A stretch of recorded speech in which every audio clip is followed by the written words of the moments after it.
The immigration crackdown in Minnesota, where federal agents have killed 2 American citizens, could end up leading to another government shutdown. Political reporter Marcia Kramer says lawmakers from our area are reevaluating their support for a funding bill. Marcia, tell us more.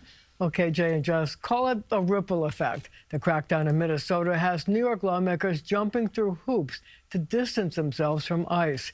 And it's especially true for congressmen in swing districts concerned about the midterms.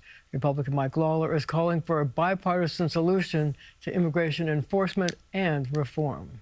We should be able to find agreement on some common sense things like securing the border, like ending sanctuary city policies, like deporting criminal aliens, and like having a pathway forward, not citizenship, but a legal path forward for those who have been here long-term that are undocumented. Republican Mike Lawler, one of the Democrats' key targets in their quest to take control of the House, trying to get ahead of public outrage over the events in Minneapolis with a call for a nonpartisan investigation into what happened and for lawmakers to come together as Americans. There's got to be a de-escalation here, and folks have to recognize that the rhetoric is not helping. Calling ICE the Gestapo or calling citizens, domestic terrorists, that is not helping anybody, and it needs to stop. Lawler speaking out as other vulnerable local lawmakers are trying to reposition themselves in the wake of the Minnesota events.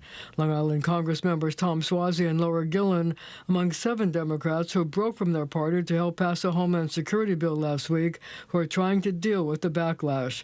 Suozzi sending an email to constituents saying, quote, "I failed to view the DHS funding vote as a referendum on the illegal and immoral conduct of ICE in Minneapolis," Suozzi said.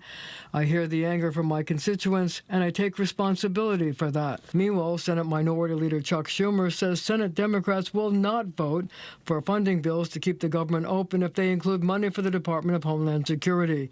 The deadline is this weekend. Schumer told me he was sickened by what he saw happening in Minnesota. I felt I was punched in the stomach. I looked at those pictures, those videos over and over again and said, this can't be America. This is some kind of a fascist dictatorship. So a lot hangs in the balance. Another government shutdown could send the economy into a tailspin, but it could also affect how voters feel come November. And the Congress members in the swing districts here could pay a big price, guys. You see already trying to do damage control, saying we hear the constituents, we're going to try to do something differently. It's interesting that they're responding that quickly and that decisively. And voters have a long memory. Yeah, they do. All right. Thanks, Marcia.